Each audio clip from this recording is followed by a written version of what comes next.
Бұл бейнеде мен сізге қылмыстық іс бойынша қалай және қайда өтініш беруге болатынын түсіндіремін.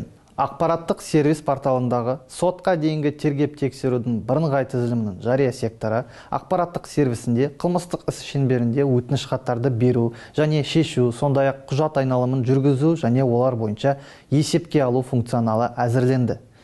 Қашықтықтан жұмыс істеу тетігі келесідей құрылған. Электрондық цифрлық қолтаңба және интернет болған жағдайда сіз әлемнің кез келген нүктесінде бола отырып, онлайн режимде қылмыстық іс шеңберінде өтініш хат бере аласыз. Ол үшін сотқа дейінгі тергеп-тексерудің бірыңғай тізілімінің жария сектор порталында авторизациядан өтіп, қажетті функционалға өту керек.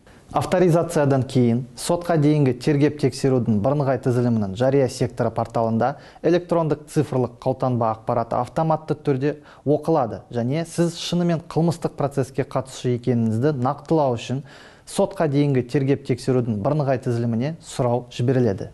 Тергеу құпиясын қамтамасыз ету жөніндегі қылмыстық іс жүргізу кодексі нормаларының талаптарын сақтау шеңберінде сіз процеске қатысушы болып табылмайтын қылмыстық істің материалдарымен танысуға тырысқан жағдайда ақпараттық қауіпсіздік шеңберіндегі жүйе өтініш хат беруге мүмкіндік бермейді.